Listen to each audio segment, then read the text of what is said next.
episode 6. What up? Sounds like Star Wars trilogy. Speaking of. Yeah.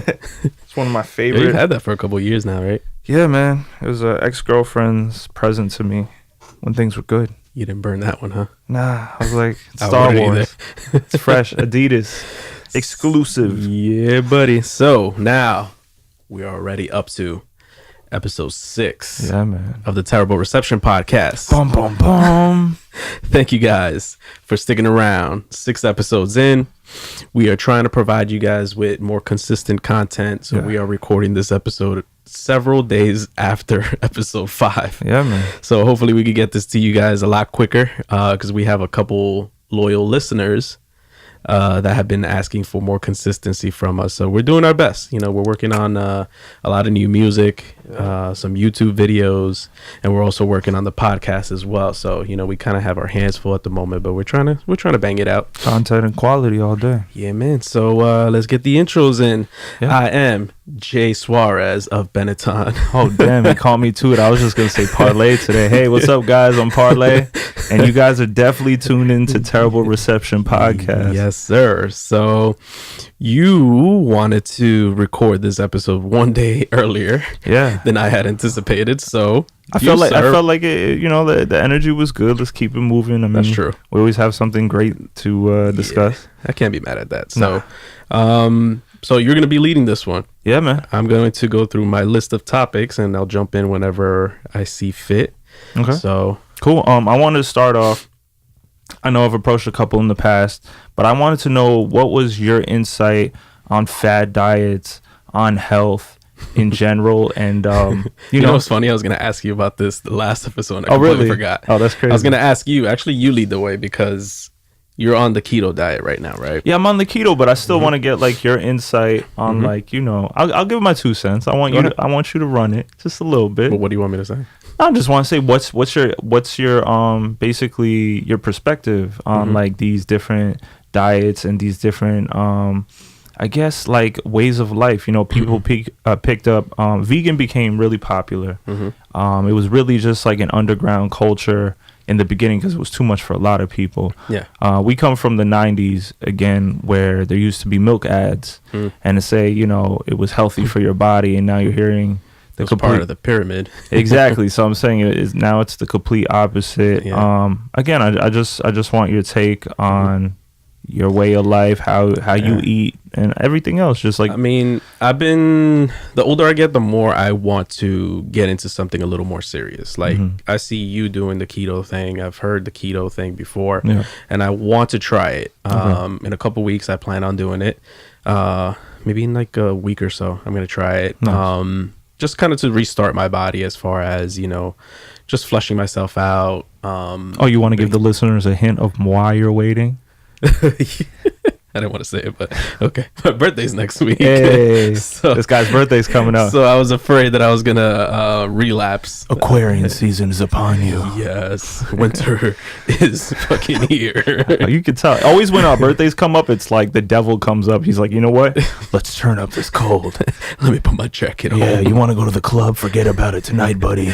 And you're like, oh shit. Yeah, man. So yeah, that's basically why I didn't want to start it before, and I also wanted to get more information on it. And to see what your results were, because you've been on it for what, 3 weeks now? 2.5 weeks, about 3 weeks. And you're going pretty strong. Yeah, man. And you're always like that, though. You're like very like. I try to. When you go on to something, you're like very gun ho about it. Gun ho. I mean, it's kind of more like what do you call it? It's like it shows my patience with things. It shows like my persistence. It's something. It's more like for myself. It's like something that I value. To say that I can stick to something, like, because I have people that like take me out sometimes. They're like, "Oh, forget about that. Just eat that for now. You'll get back to it tomorrow." I'm like, "Nah, I'm sticking to it." And I don't know. I think there's a lot of extremes to these lifestyles, and I also think that there's a lot of benefits. And if you kind of like take everything with a grain of salt, even though it has to do with food, I think it's good, you know. No salt around here. No salt around here. So I guess my perspective is I don't really have one, but I have been cutting down a lot on carbs because I'm like a Carbie Barbie when it comes to stuff like that. Well, you've mentioned to me also that you've gone from a household that drank regular milk all the time, and for the past 3 years?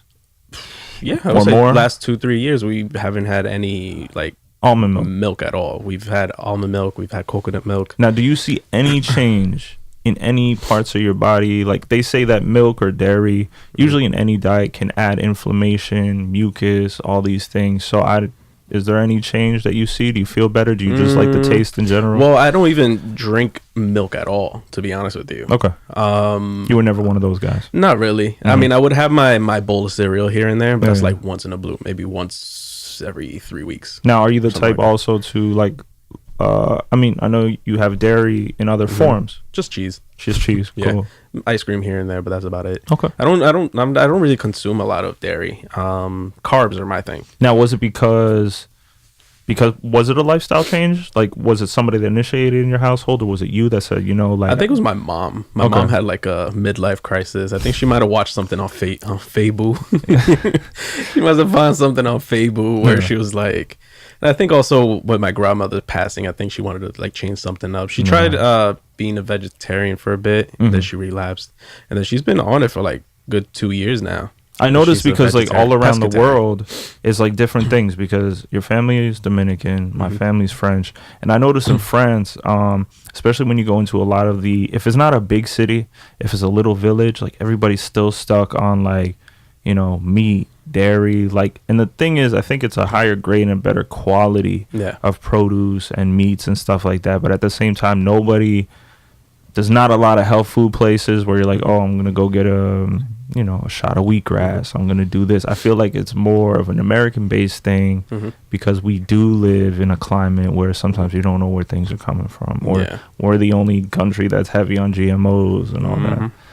So yeah, it makes sense, because it's like the healthy restaurants that you find around here, how healthy are you, are like a norm over by you, right? Exactly. Your country and stuff. So and it's also expensive too, like over here. Even if you go to like, I know it's not the best place, but like a McDonald's, and you decide to go for a salad instead, the salad's like $8-9 as opposed to like a cheeseburger that's $1. It's crazy. Or like the mystery meat. It's crazy. So even if you wanted to eat healthy, take and I say this with very heavy quotations, healthier option at a McDonald's, it's not affordable. No. You know what I mean? And so even then, like, it's not, there's not much in that healthy option, like you said. It's exactly. Like, I don't know. So it's the lesser of two evils. So. Okay. That's cool. That's cool. Yeah, man. But, we try at my house. But like I said, the most thing for me is like carbs. Okay. I'm heavy on carbs, so I've been trying to cut down on it. That's why I approached the keto diet, and I have to say, in the beginning, it was really tough. Especially with the keto diet, I'm more on a scientific level. Is basically you cut carbs and you cut sugar, right? And then your body goes into this thing they call the keto flu, where it's like you're drained because your body is literally living off the last carbs and sugar in your body.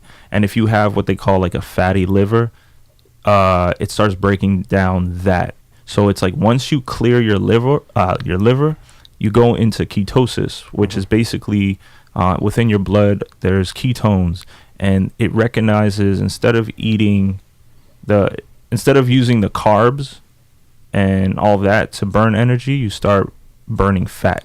So that's why you introduce fat into your diet. There's like 90% fat in keto. So if I wake up, I'm eating eggs, bacon, avocado, like healthy fats. You're using coconut oils, you're using like ghee butters, which are like top grade butters and all that stuff. Then when we go get Indian food, they put it on the naan bread. So it's like that's what intrigued me about this, is like you're cutting carbs, but you can still have bacon. And it's so crazy. Like you would think like, oh my God, I'm just going to get fat. But it's like, I've seen in the past 2 weeks, there's another thing too. Like I changed my salt, and my salt used to be like regular salt, but I tried Himalayan pink salt, and that gets me less bloated in the face, because your face, basically you're not retaining water the way you used to. So like a lot of the time when we eat carbs, it like keeps the water and the salt in our body. So we look more bloated in the face and this and that. And then I realized, like, there's I'm hearing other people in my family say, like, yeah, you look a little less bloated, this and that, in my stomach, whatever. So when you do work out on keto, it, like, burns the fat double time. So you see a lot of people, even within the 2 weeks, have a lot of results. Yeah. So and that's another reason why I wanted to approach that, too, because I want to see, like, rapid results. Yeah. Not in like from one day to the next, but 2 weeks. That would be great, you know, because I feel like that will motivate me to keep going. True. Once I see results, and once you get, because they say to break a habit, you need to like go for like a week or two. Yeah. Something like that. So to break a habit or get into a habit of something better, you have to go to like 2 weeks, I think it is, to replace that. But I'm just glad that the world kind of like, whatever you guys do, you know, I think health is wealth. And we all come to realize that we're losing too many people to like ridiculous things because we just go off the far end and we're like, oh, life is short. I'll eat how I want. But sometimes it makes it even shorter. So yeah, man. So yeah, that's the keto thing, man. And you have anything else? Yeah, I said like basically I'm gonna try it. I mean, I'm gonna continue with it. I don't think I'm gonna stick on, like, it's not something I see. It's not something I think you should stick on forever. I mean, some people say, like, if it works for you, why would you change it? But, like, I would still introduce things back. I don't think I would just be going too heavy with carbs and this and that. You know what I'm saying? So yeah. I think anything in moderation is okay for you. You know what I mean? But if you, like, overdose on anything, it's bad for you. Eat too much carbs, you end up with diabetes. 100%. 100%. You end up, you eat too much red meat, your stomach is no bueno. You're like, damn, come on, man. Yeah, man. But my body tells me things though, because I notice when I eat, let's say, way too much red meat or way too much of anything, my stomach is just like, yo, slow the fuck down. You know what I mean? And that's when I'm like, okay, I need to cut down something. Siri, mind your business, bro. Damn. Siri, she doesn't understand. So thank God. Check out Terrible Reception Podcast, Siri. So Siri, what I was saying was that my body lets me know when I'm overdoing it on something. Exactly. You know, and I try to moderate myself. You know what I mean? I try not to be heavy on too many things, but the nature of my job kind of like, not that it forces me, but it makes it very difficult for me to stick to anything. Because I'm always on the road. I'm always out. Well, the thing about keto, what you're gonna realize is that when you eat, like I've always kind of eaten like 2 meals out of the day, but like that first meal, like since you're not burning carbs anymore, your body really sticks to that protein all day. You're not hungry like you used to be. So like you're holding on to that breakfast and it's giving you energy. I got you. So like when you're doing like the bulletproof coffees and stuff like that, it's like, one, your brain's awake. You're gonna get this like euphoric feeling of like, I'm aware, like I got a good night's sleep. Yeah.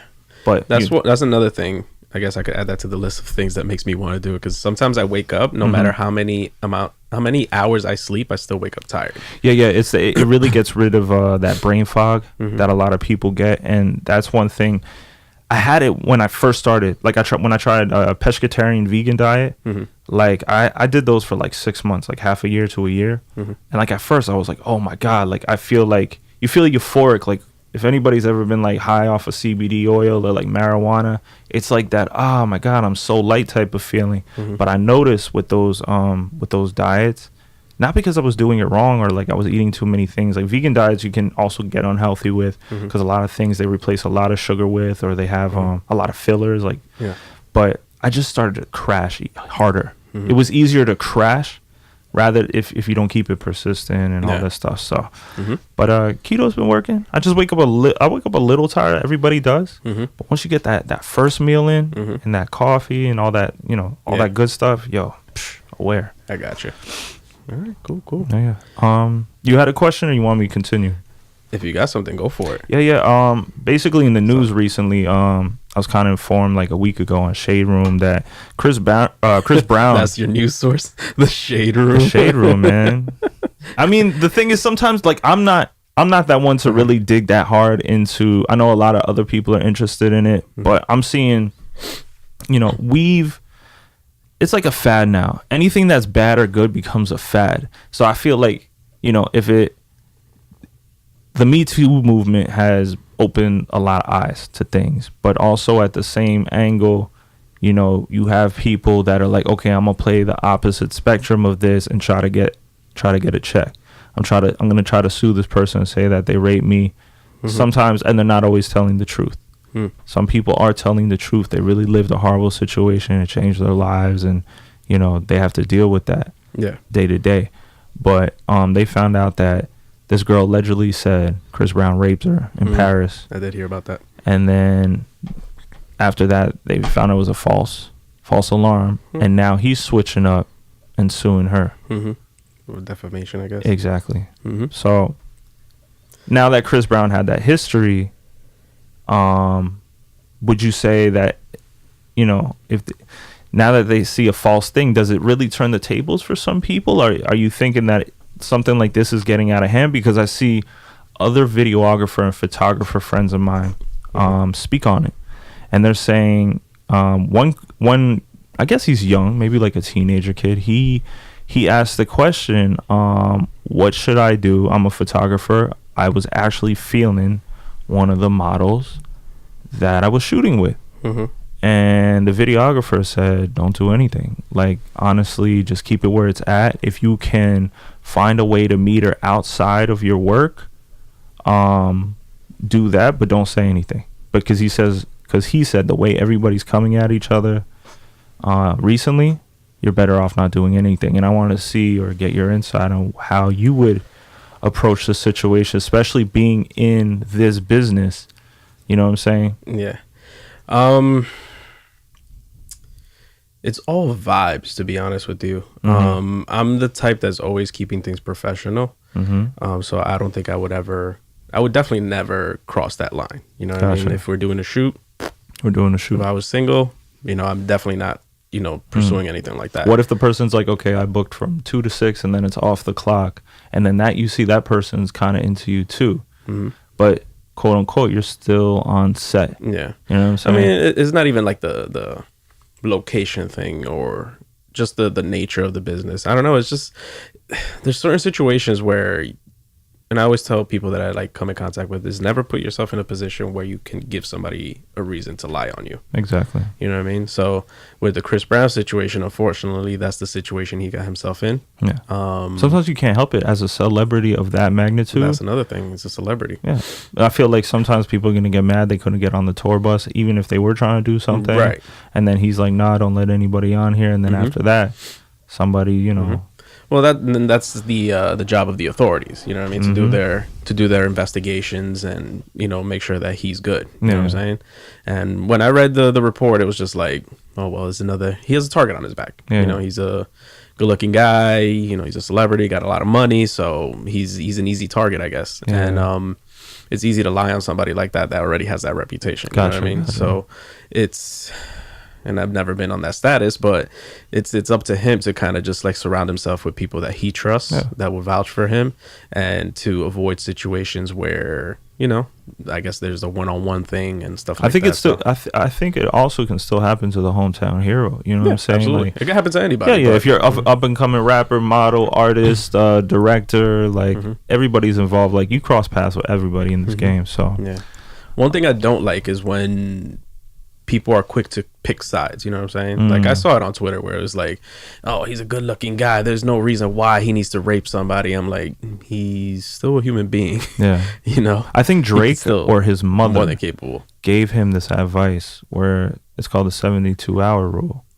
It's like, don't say anything for 72 hours. When something comes up, let the air clear, see if people either forget about it or this or that. And I feel like it's the same situation. Once, whether it's the truth or a lie, let it have that time to get out there and see what it really is, because I feel like some people jump too quick and try to ride that popularity train. You know what I'm saying? We live in a world where everybody's on the come up because everybody wants that. Well, everybody has an opinion now. Everybody has an opinion. Now that you can put it out there on Twitter and stuff. Well, that comes into my next question, right? Everybody's got opinion. Everybody's sensitive. That's the word. And I wanted to know, what do you think where you have everybody? I feel that everybody wants to be a superior power nowadays. You have the Democrats, you have the Republicans, you have the LGBT community, you have the black community, you have the whites, who a lot of people, you know, they've always been about it. We have the Latins. What does that mean? I'm saying from a white person, because you think about all the conquistadors, the conquerors in history. It's like, okay, we ain't new to this shit. You know what I'm saying? Yeah, like, I'm saying that everybody, like white supremacists, try to continue that ideology in our world of like, we are the superior race, even though we're one race, like I mentioned many times.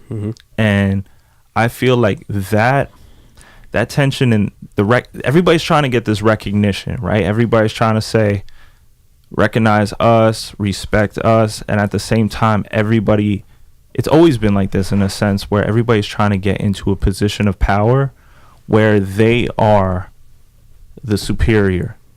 And I'm saying that I feel through media, through our technology, we are feeling and seeing it more than ever. And I wanted to know, again, what's your perspective on this? Where do you think things are going in our country, around the world? Because I think it's like I'm feeling this climax, like where we're going with a lot of things, and I'm just like, someone's gonna die. Something crazy. So like, it's brought a lot of questions to my head, like what the hell does a president have to do to get the hell out of office? Like what are the violations that a president has to do to get the public to kick him out of that damn chair? Well, it's one of those things. If you keep, like, he's a guy about money, right? We know that he's almost lived off of bankruptcy deals and stuff like that. And he is a very orange fellow. Yeah, but he's also very like he's stubborn in a position where he knows he's gonna get something done, and he's not gonna let go of it. I guess we can respect that in a sense, but we can't in the other end. It's like, if you're determined in this life, you should be, but like it seems like a lot of people are just bumping heads. You're seeing young adults that follow him and young adults that don't follow him, and not like really. He doesn't carry like values that I think in general that I carry as a human. The same thing with all the presidents. Like Obama to me had swag, but at the same time, he never gave like a direct answer. You know what I'm saying? I feel like all the presidents had like a strength, and they also had a weakness. But I really don't mess with either side right now. I never really did. I've always just seen it from a perspective of like, is this person like making things better because everybody's on the same page of like, yo, we're trying to make better moves as a whole, as a community, as the United States. And I'm just saying that Britain's going through Brexit, France is going through the Yellow Jacket movement, already all these other countries, like Cuba's always been poor because of relationships, between us, and like, it's just, there's so many things going on in the world, and I'm just saying something's bound to happen. So I wanted to know. So you're asking me, what do I think is gonna happen? Yeah. I don't know. No, I fear what the hell's gonna happen, but the thing about that is that there's always extremists, right? There's always the far left and the far right. I don't understand why everybody can't just meet in the fucking middle. I don't fucking get it. It's like everybody wants to fight about something every single day. And it's like, before I jump to any conclusions, I always try to see both sides of the fence, because I'm always putting myself in a position where it's like, I don't want to choose sides. Let me see what both sides are talking about, and then I'll make my decision. But 9 times out of 10, I'm like, why can't we just meet in the middle? Because Haitians and Dominicans been fighting for years. You know what I'm saying? Just because of skin color. Yeah. And we all come from the same people. A lot of the old school French community, maybe sons and daughters that came from that old school community, has always been like a problem between Algerians and French people. Africans get caught in the middle. That's kind of like that. It's like there's not as much racial tension. It's not really the color of your skin. It's more like your heritage. And like, it's kind of like, it's more of a prejudice of how each side lives their lives. And they're like, France is like, we've been living our lives like this. We're known to be France. And now you're bringing all these traditions that, this is our territory. And that's what it's based off of. Like here, it's been like, okay, Native Americans lost their voice in everything. They have like no land left. And now it's everybody else from everywhere else saying it's our country. So it's like these homies have like, like no voice, and everybody else is like, this is my home. And they're like, everybody?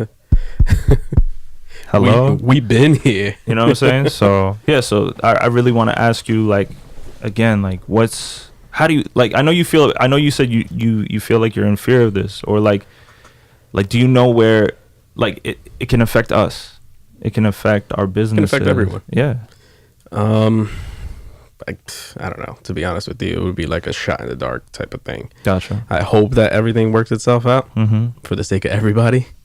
What are we in year 3 of this? Yeah. Orange face fuck. So we have one more year, unless he completely fucks up and we get him out of there sooner than that. But everybody, like, again, I don't want anybody to get twisted. I'm not like a Donald Trump supporter and this or that. What was like, because we're always saying let's find the unity in this.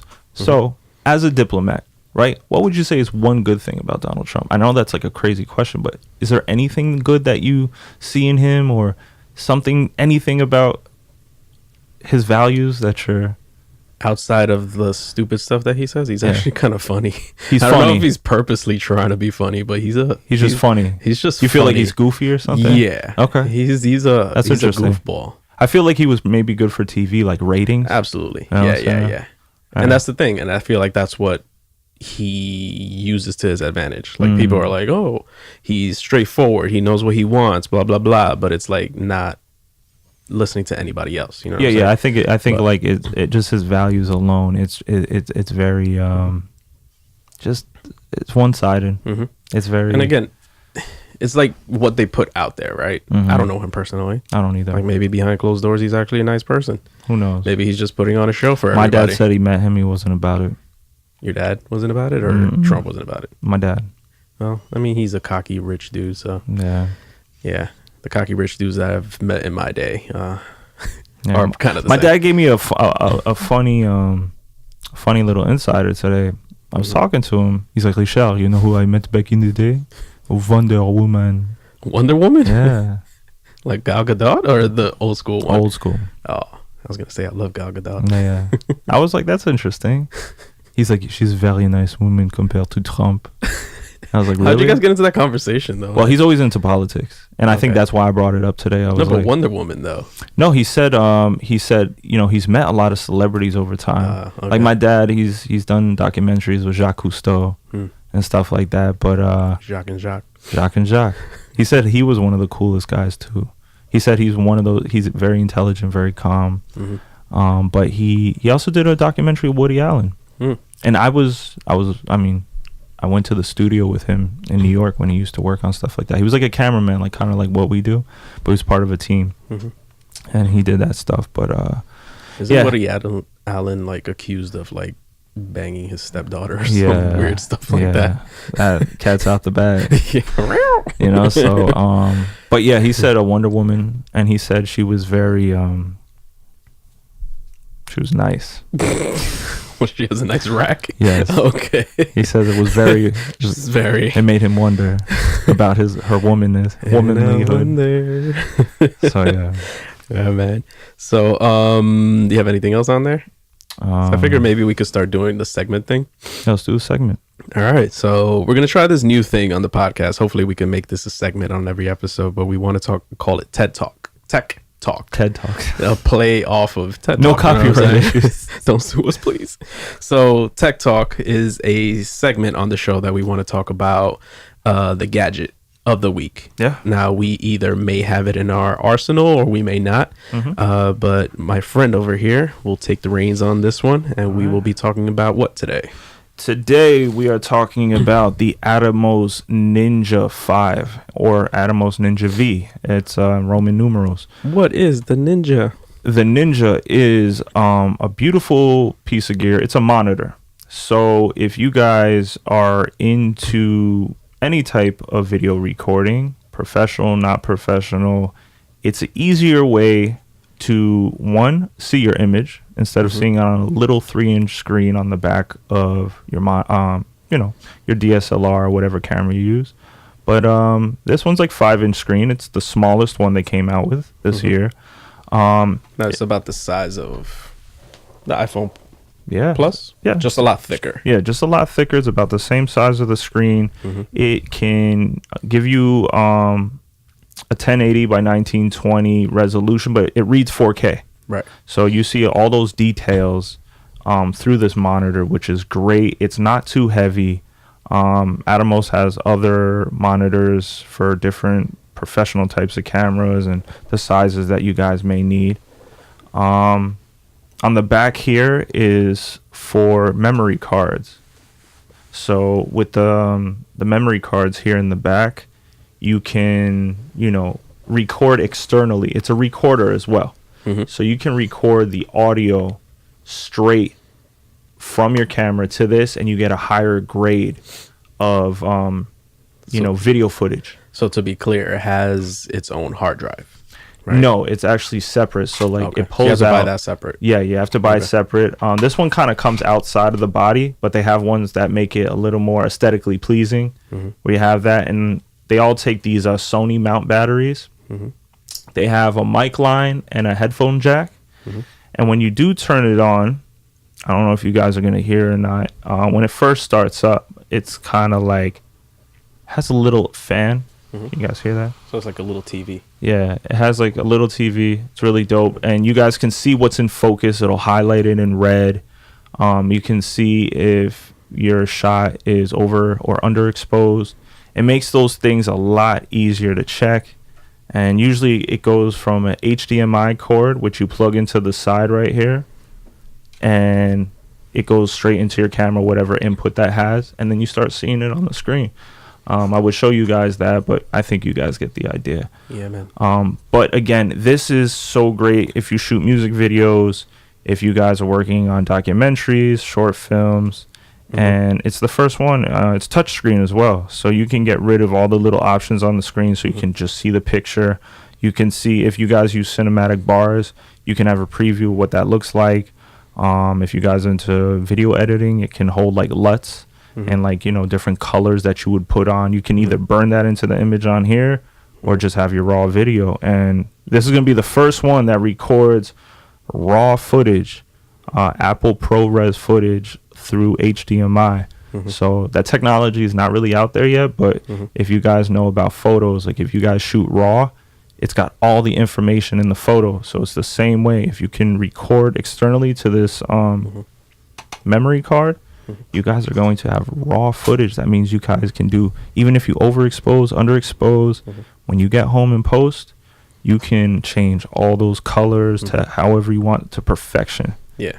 I was going to say that having the raw image, because I had to explain this to a bunch of people, is like having a raw image or raw footage allows you more wiggle room to get the footage exactly where you want it, or the photo. Yeah. So you can it's easier to manipulate. Yeah. And when you guys are checking out like gear to buy, like usually they have RGB, like the future is HLG, and that just means that the dynamic range, all the colors that you can mess with on the raw footage are higher.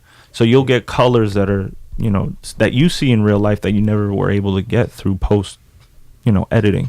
Yeah, man. So it's dope. So what do we use that gadget for? We use the gadget basically when we're recording ourselves, so we can see basically from the side of the camera what we're recording. I'm using it when I have the Ronin S, the gimbal, to make sure things are in focus and make sure you're capturing the right image and stuff. If you guys ever shoot tethered through photography, so you're like shooting and then your image ends up on the laptop, it's basically the same concept. So when you're shooting video, you're not getting home and being like, damn, I was out of focus or I was overexposed and now I can't work with my footage. Question. We haven't done this before, but can you do that for photos? Because I know we've done it for video, but I've never. If you hook this up to your camera and it's showing you what you're shooting, I think if you guys ever tune into Manny Ortiz, you see him doing this. And basically Manny Ortiz is taking... Very cool YouTuber. Very cool YouTuber. Great photographer. Great guy in general. He seems like he has really positive vibes. Basically, when you connect it to your camera, if you're in photo mode, it's going to record whatever's on the screen. Yeah, so it just whatever's going on your screen. That's how he does. That's how he does it. I was wondering that. Yeah, because he posts videos with like all the stuff that you see on the camera, like the ISO, the aperture and stuff like that. So you might be interested for our audience to show them. Interesting. Yeah, man. Maybe I'll do a vlog about that. That might be dope. But I did see him I think yesterday or the day before. He was maybe somebody that's into like vlogging or wants to get started on the YouTube thing. I did see him hook that up to a camera so that he can kind of record himself. Yeah. Because he was doing a vlog episode Yeah. for his YouTube page, and he had, I know some people buy the, I forget what the Sony camera is, the one with the flip screen. They don't, well, they just came out with the A6400, what we used to call Lil Alpha. It's an Alpha series camera. They just came out with it, and it actually flips up now, because that's been a problem for a lot of people with Sony cameras that didn't have a flip screen like the GH5 by Panasonic. Nobody could really check themselves out. Yeah. So either you have to buy a whole nother monitor, which these can get expensive. Yeah. Like the 5-inch monitor alone is like $800. It's super bulky too. And it starts going up. So Sony is listening to us, and they're taking that into mind when they're building these cameras, that vloggers want to see themselves. Right. So A6400 is the first one that just came out. It's the APC That flips all the way around. that flips all the way around. Right. Yeah, Okay. yeah. But yeah, Sony never had that before, really. Yeah, because I had a couple people ask me that, where it's like, what's the best camera to do like vlogging and stuff like that. And I love our cameras, but the only thing about it is that you can't see yourself. So you kind of like have to do a couple test shots and then get up and sit up. And they say that the A7S3 is going to have a flip screen. Dope. A lot of crazy. That's what they're saying. Nothing is promised yet, but that could be super great. So yeah, man. So I do love that thing, mainly because sometimes when we record the episode, it has a built-in hard drive, so we don't, like we mentioned in previous episodes, we have to stop the camera every half an hour, because it only records every 30 minutes. So we have to kind of cut in and out of footage, but with that one it continuously records, which is awesome.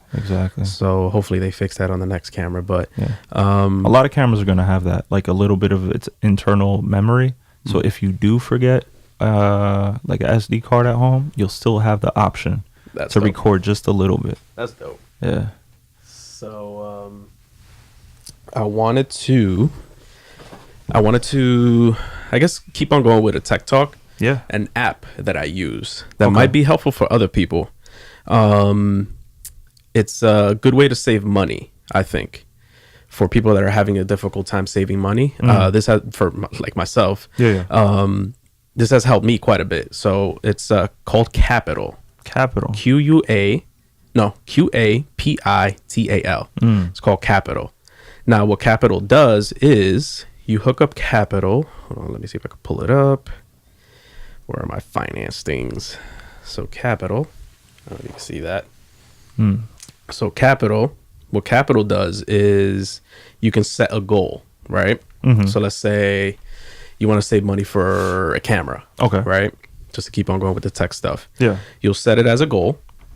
So you'll hit the plus sign, set it as a goal. I don't know if you guys can see this on the screen. So you'll set it as a goal.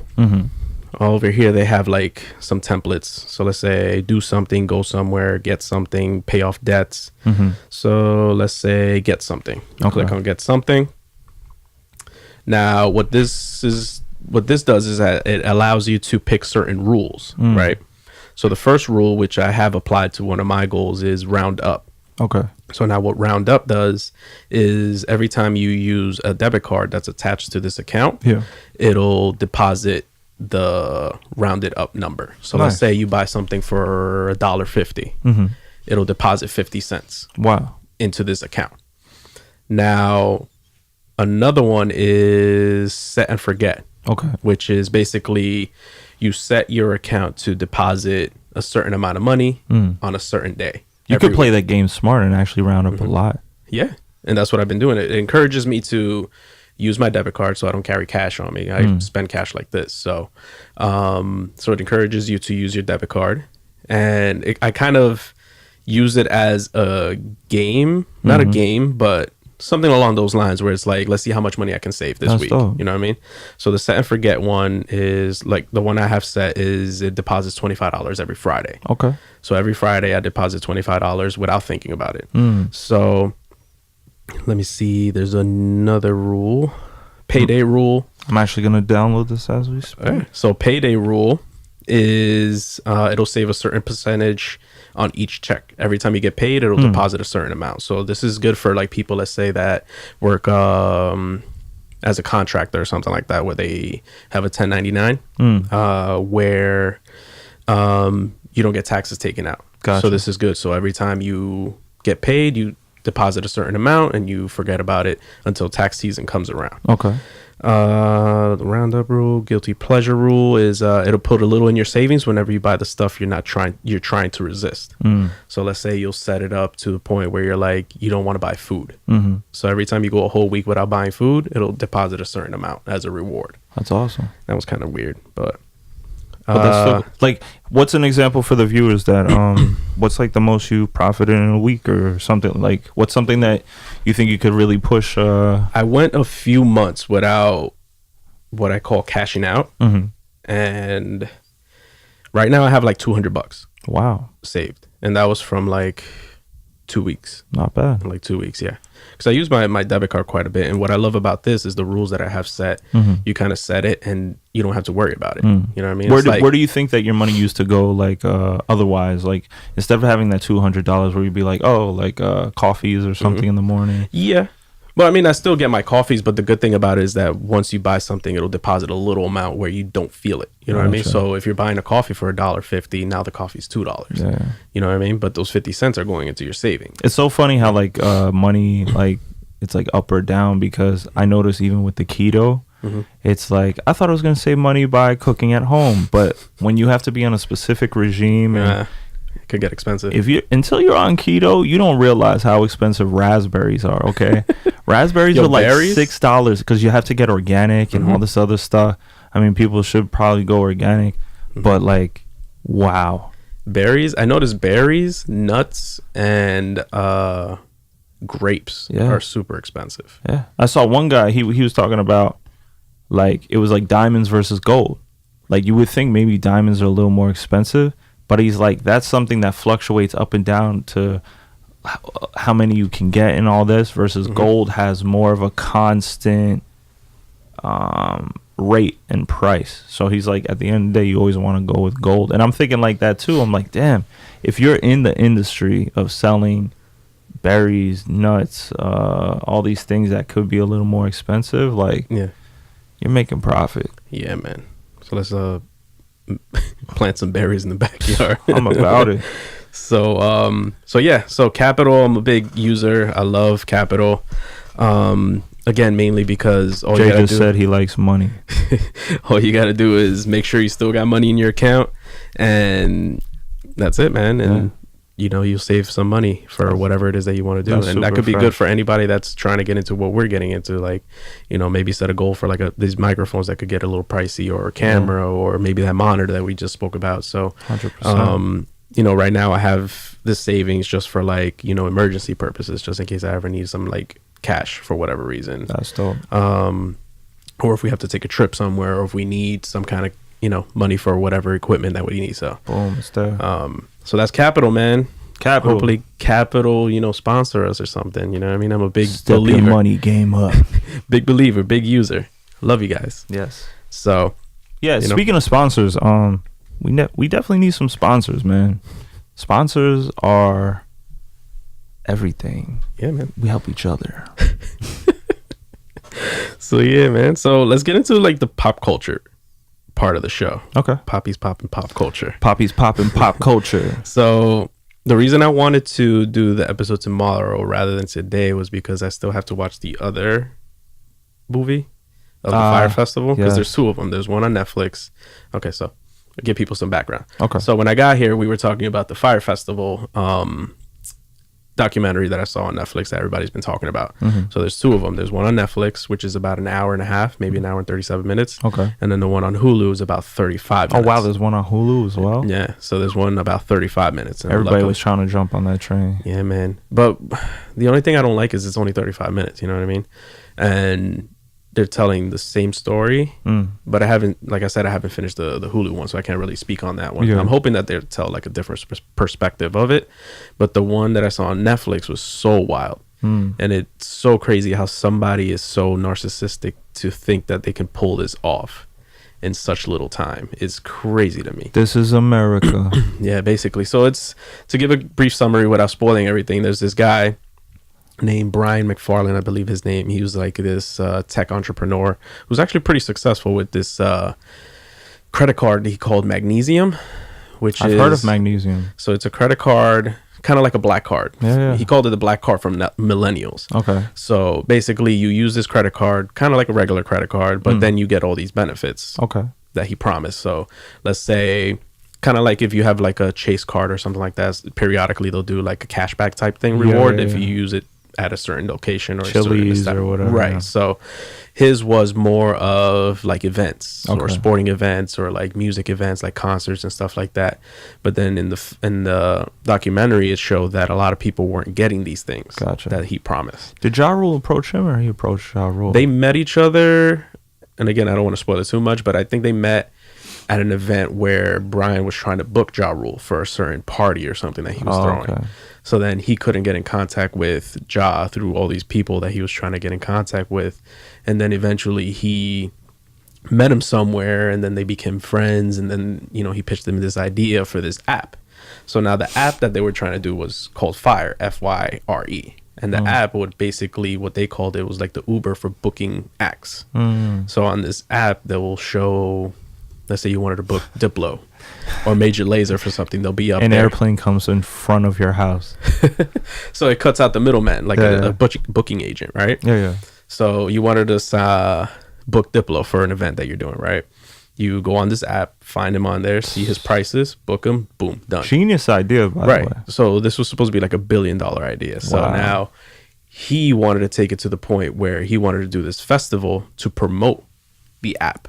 And then it just spiraled out of control, where he was like trying to do this over the top festival, investing all this money that he didn't even have, and then he started scamming people to get more and more money. But see, that's where you go wrong. You have a great idea and all this, but I guess that's the capitalistic mindset that sometimes people take it too far. Like, you're too eager. Right. Like, that could have been a great idea if executed correctly. Right.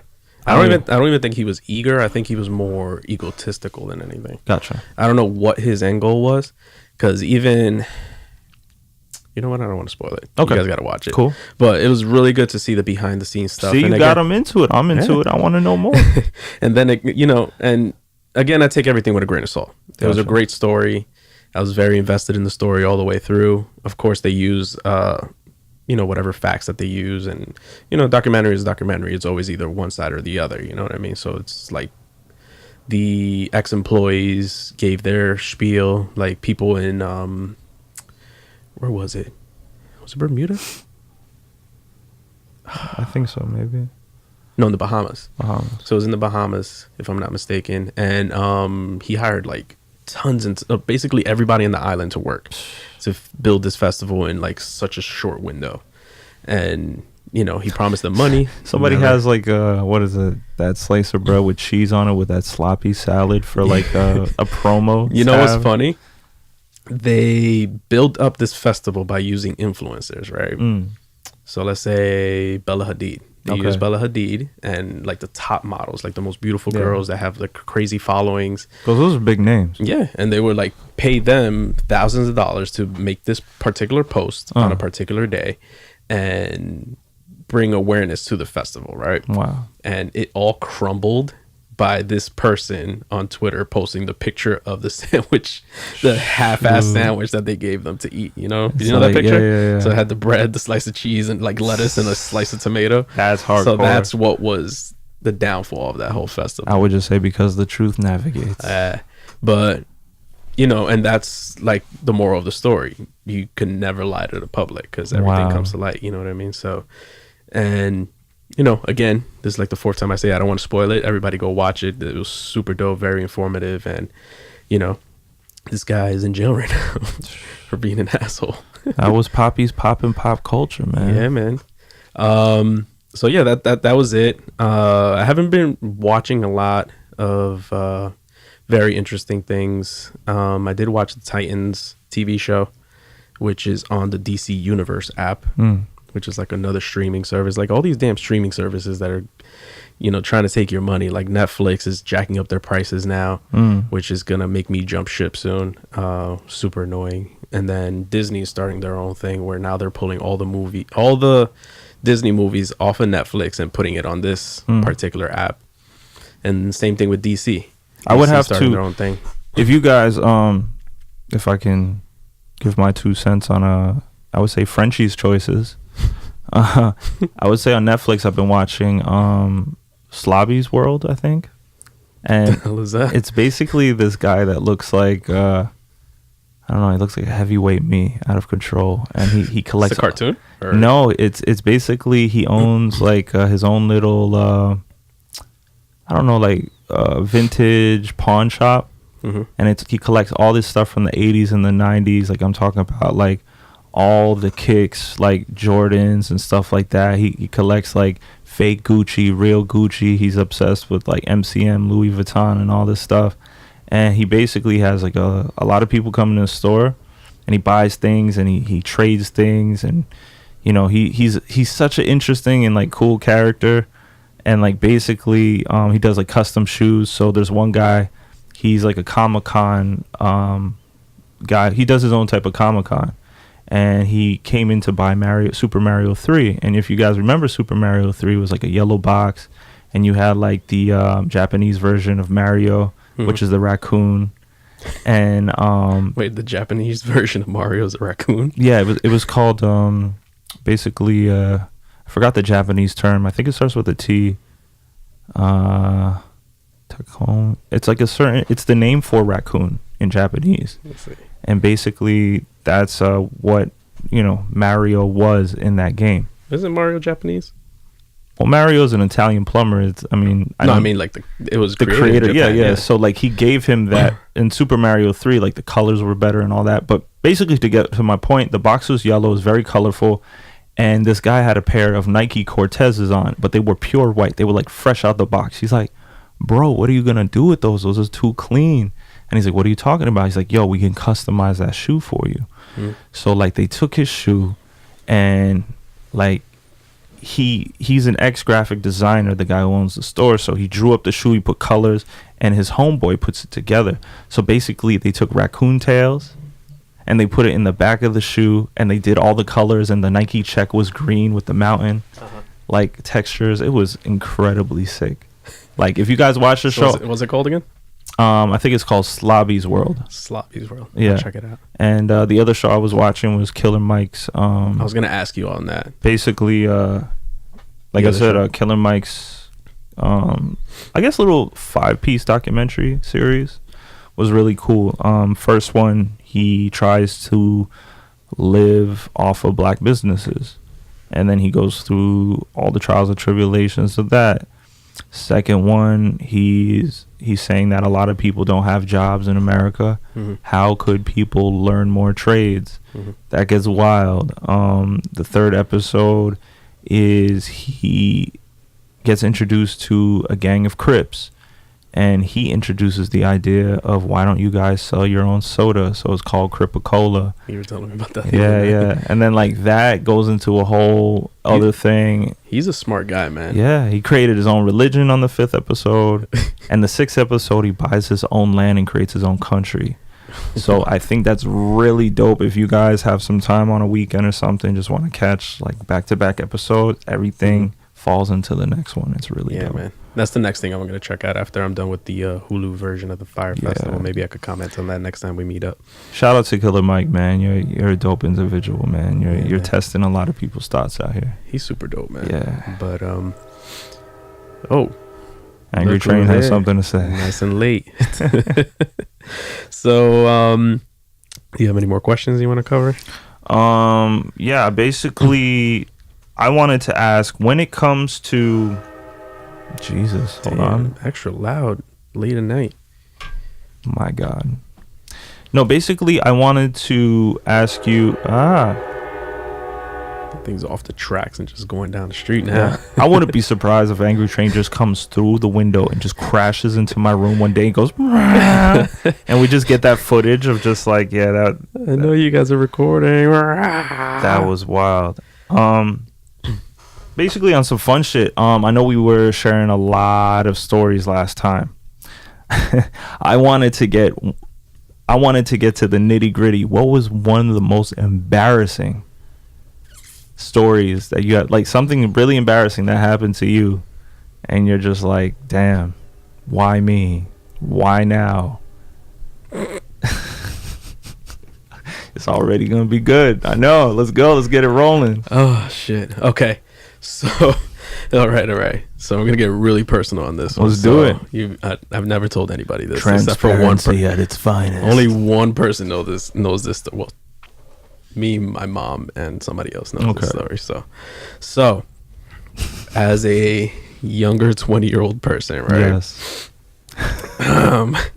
You know where this is going. I hope so. I'm probably turning all kinds of shades of red and shit. Maybe I'll blame it on the heat in here. But so as a younger 20-year-old, you know, I was on the horny side. You know what I'm saying? Oh, this guy. So your boy ain't nothing changed.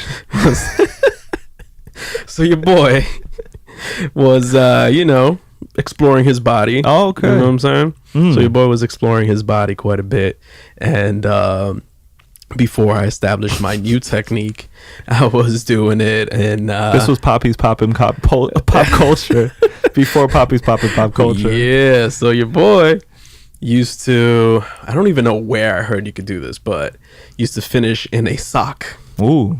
Yes. Stepping the game up. Easy cleanup, right? You know, you just You throw said it in. easy peasy. Easy peasy. Clean it up, throw it in the hamper.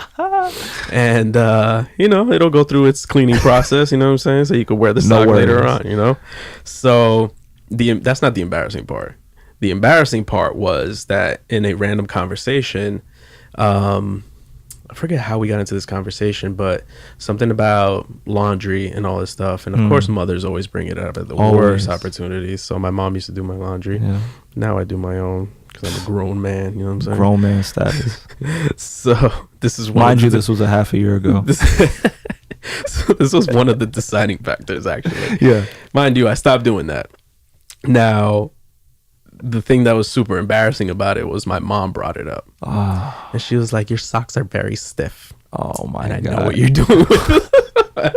You're like, no, Mom, they're Norwegian socks made out of northern sheep wool. Yo, I didn't know what the fuck to say. I just like deer in headlights. I'm like, and I think I was like in the middle of eating something. I think I took my plate and just went into the next room because I was like, that's like classic shit that they make like the apple pie movies from, because I remember like I had a similar situation, but it was from like my younger brother, and my mom would be like, she'd be like doing laundry and she's like, smell this sheet. Does it smell like semen? And I'm like, I'm never ever going there with you. I don't ever. Like jizz in my hand and like smell it so I can tell you like, what jizz smells like. Yeah, it's like, I don't know. That makes you think like, why does your mom know the smell of jizz now? Oh, they know. They know. They'd be like scratching at the sheets. They're like, what is that? Is that mango juice? What is that? Definitely not mango juice. He's like, no, Mom, it's not mango juice. Yeah. So yeah, that's the first thing that pops into my head. I can't. That's a good one. You know, that was super embarrassing. I could see your mom. It's always sex Did she related. say it in like English? No, like, definitely not. Oh, because I think that'd be extra funny. It makes it extra embarrassing in Spanish. You know. Damn. So it's probably like poetic too. And she said it with a big smile on her face, like she was waiting for the right opportunity to fucking just like, what the fuck you doing? That's when that heat enters your face. Yo, the sweat comes down. Legit. And you're just like, life is over. Yeah.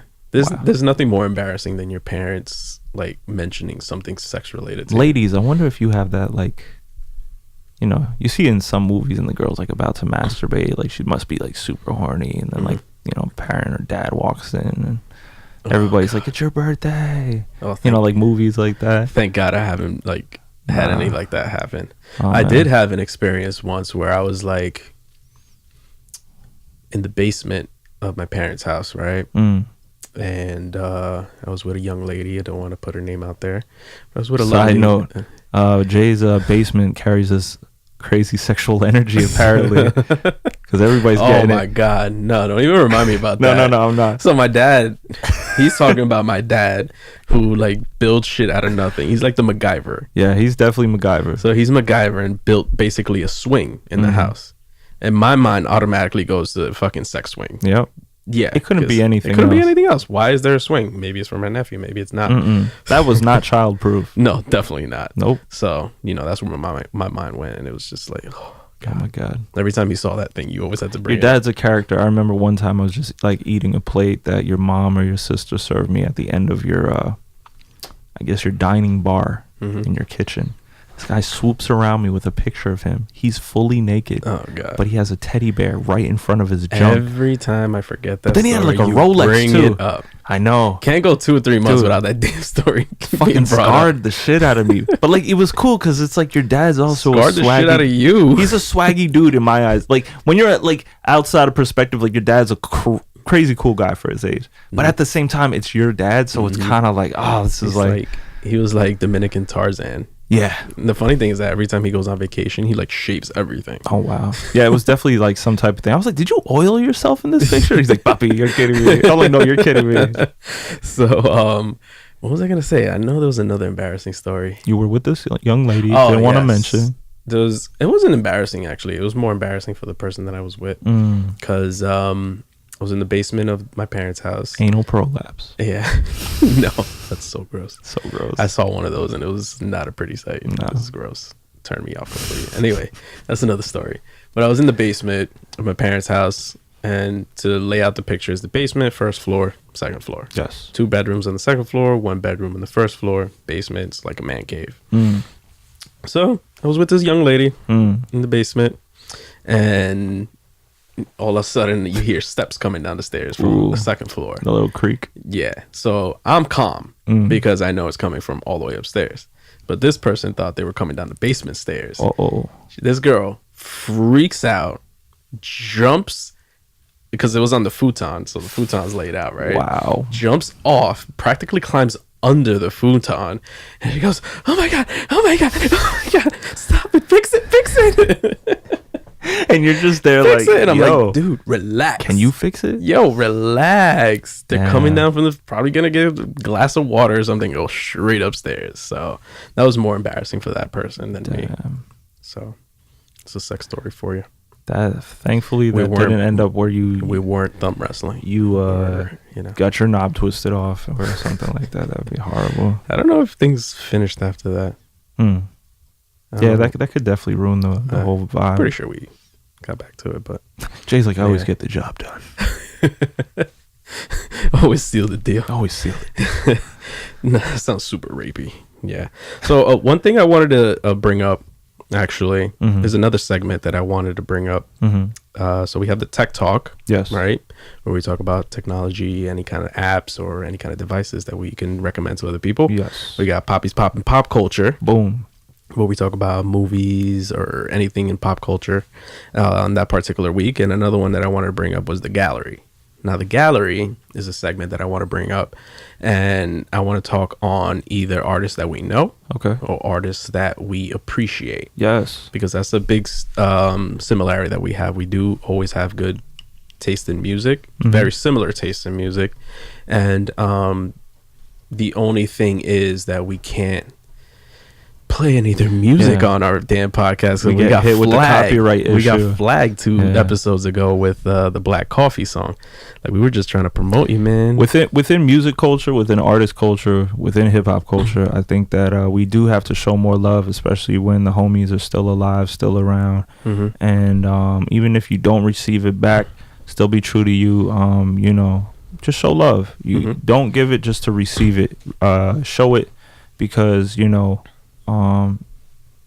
being honest about it. It's something real, like if you enjoy something, just say that you do. You know what I'm saying? It's not that hard. Yeah. So I want to dedicate that segment to either a song or an artist that you really enjoy at the moment. Again, it could be somebody that we know or somebody that's a little I'll name one that I do know and name one that I don't know. The one that I don't know and I've been vibing out to for a minute now is Summer Walker, and the song, she has mad dope songs, but I kind of came on the first song, which was CPR, and she has such a dope tone to her voice. The tonality is just like off the chain. What's the name of the song? It's CPR, like you would give somebody CPR, and it's by Summer Walker. We can't play it, but we'll show it to you. Yeah, super dope vibes, super dope female artist, and like a lot of her lyrics and her content are like fresh takes or dope concepts. Lyrically, it's something that you would feel or think, but nobody said it yet. Right. So definitely check her out. So R&B.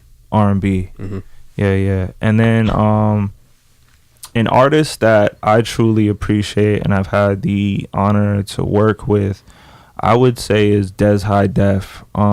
If you guys peeped his song that I produce, it's called EWR or Nork. Shameless plug. No, I was a fan before had the opportunity to work with him as a producer, and he's a young cat. Ladies, he's a handsome young man. He's EWR. That's EWR. He's produced by this young man right here. Hey, check it out. Check it out. No, but basically he's humble. He's really humble. He's very talented. He knows vision. He knows aesthetic. He knows style. And I think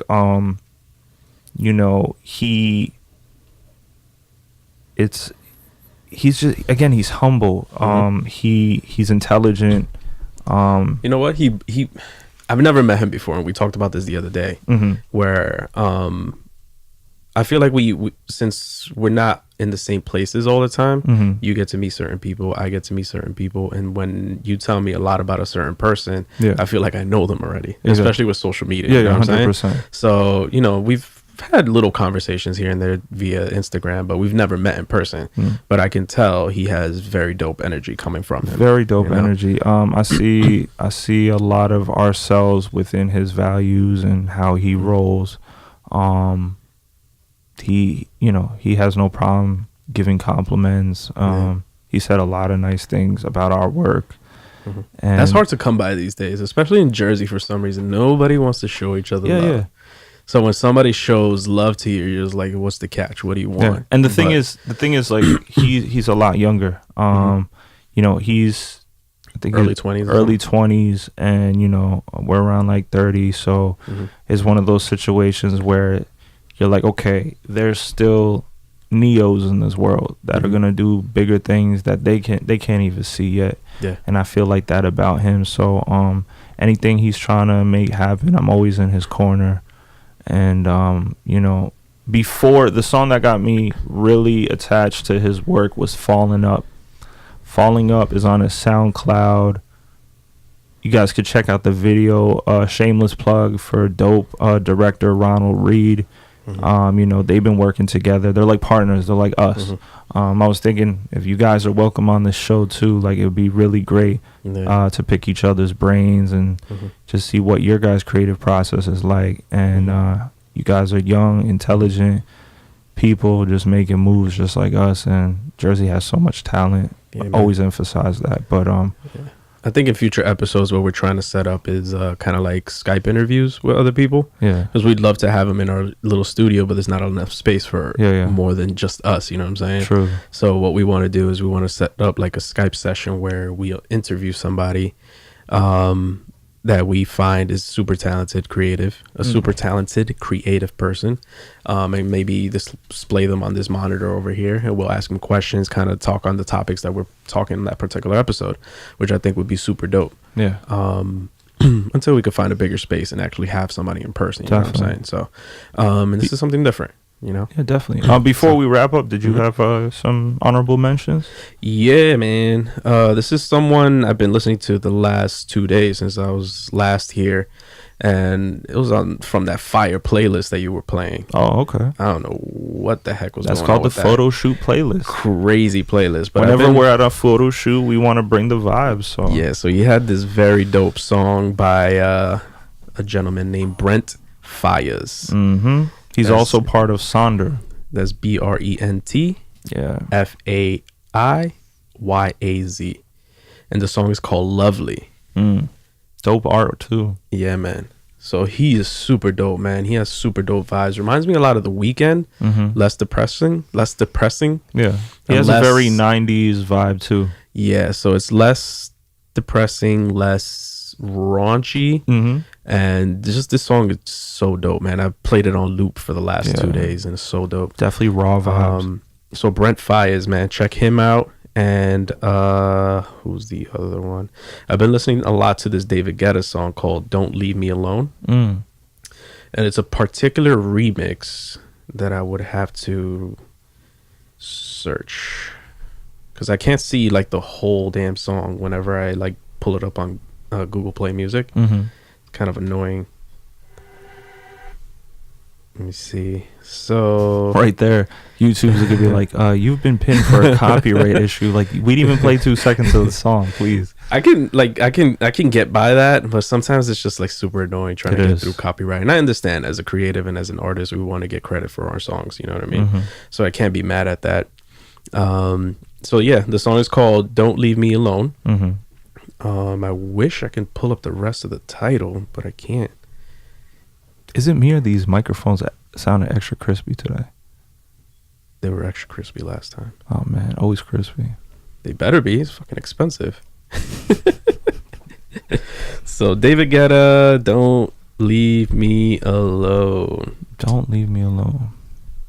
Don't leave me alone. Yeah, don't leave me alone. Any hometown artists that you feel honorable mention? Hold on, man. Let me finish. "Don't Leave Me Alone." Oh, you're looking. It's produced by. I mean, it's featuring somebody. It is David. It's a David Guetta song, but it's remixed. It's a EDX Indian Summer remix. EDX. The song itself is dope, but the remix I think is 10 times doper. Gotcha. That's even a word. Yeah, doper. In EDM, it's like you get to the 5th remix of a song, and you're like, that becomes the single for the world. It's like nuts. Yeah. So, personally, any dope artists? Can I name a photographer?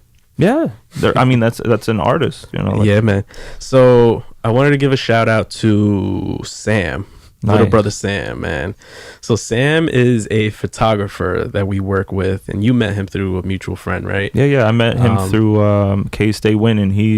K-Stay Winning is a young producer that also honorable mention that worked on our project, Second Nature. So he hooked me up with the homie Sam. Yeah, man. So Sam, I met him at a wedding that we worked.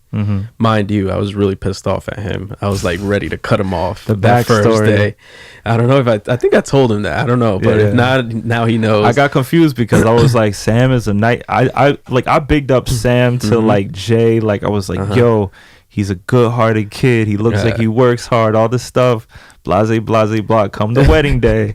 He was super late. Granted, he's like a night owl like us. So he kind of just forgot to set his alarm or forgot to charge his phone or whatever. So he was frantically. It was his first wedding, so you say he was a little nervous. But. Yeah, so, and I get it. At that point, I was like, fuck this kid. Thank God it wasn't his wedding. He's like, yo, imagine. So, we built a cool relationship because we both, he did the photography, I did the video of one part of the wedding or whatever. So we got to know each other quite a bit. And, we're bouncing ideas off of each other. But the reason I wanted to shout him out is because he is a photographer, right?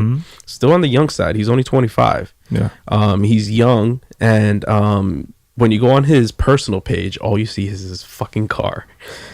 Damn Honda Civic, the blue one, just giving up to the damn Dominican stereotype. Sam, come on, man. So that's all you see on his personal page. I'm like, what the hell? This guy's gonna shoot a wedding with us? All he does is take pictures of his car. So again, the reason I want to give him a shout out is because recently he's been working with a bunch of models and stuff like that, and dude stepped up his portrait game crazy, man. And fun fact about Sam that he shared with me is that he's actually colorblind. Oh, so I didn't know that. Yeah, he's actually colorblind, and when he edits in Lightroom or Photoshop, I think that's what gives him that little desaturated effect to his photos. And I think personally it's incredibly dope, and I think that's what makes his vision and the way he captures way more interesting. Yeah, I do notice that because some of the pictures have like this very warm but slightly hazy, and I don't know, he has his own thing, man. That's what I like about it. I think he found his spot, man, because he used to tell me that he wasn't very comfortable with shooting people. So then look, dude, in the last 2-3 months, kid has stepped up his game. So he stepped up his gear, his lens, everything. Yeah, man. So he's another creative that I feel is super dope, right up our alley. He's a humble kid, and the other day he hit us up because he was pissed off with a client, and he reached out to me, which I found super humbling and very very dope about, because he respects my opinion. So I'll give his Instagram a shout out because he's trying to get to 2,000 followers. He's at 1,730 right now. Okay. So his Instagram, I'll put it right here. Yeah, and also for the artists that I mentioned, we'll definitely add them. Right, I'll definitely put it in there. So round of applause to you guys. Just keep on going. Keep on going. So it is obscured_visual. So we'll put it right here. So you guys can follow him and try to get him to 2,000 followers. So if you're into photography, into looking at pretty girls and just dope photos, give him a follow, give him a shout out, tell him that we sent you. So so that's the gallery. Hoping that we can do that every episode, so we could be a little more organized. Exactly. So that's just about it, right? Just about it. Yeah, man. So this was impromptu episode. Real life. We did a good job on this one, I think. So before we go, as usual, subscribe to the YouTube channel. Go on Apple Music, Apple Podcasts. Give us a rating, leave us a review. It'll get us seen by more, heard by more people. Word of mouth is the best kind of advertisement. So, we'll appreciate it if you guys do that. So definitely, at the end of the day, power's in your hands. And with that said, let's roll the intro and the outro. Bam!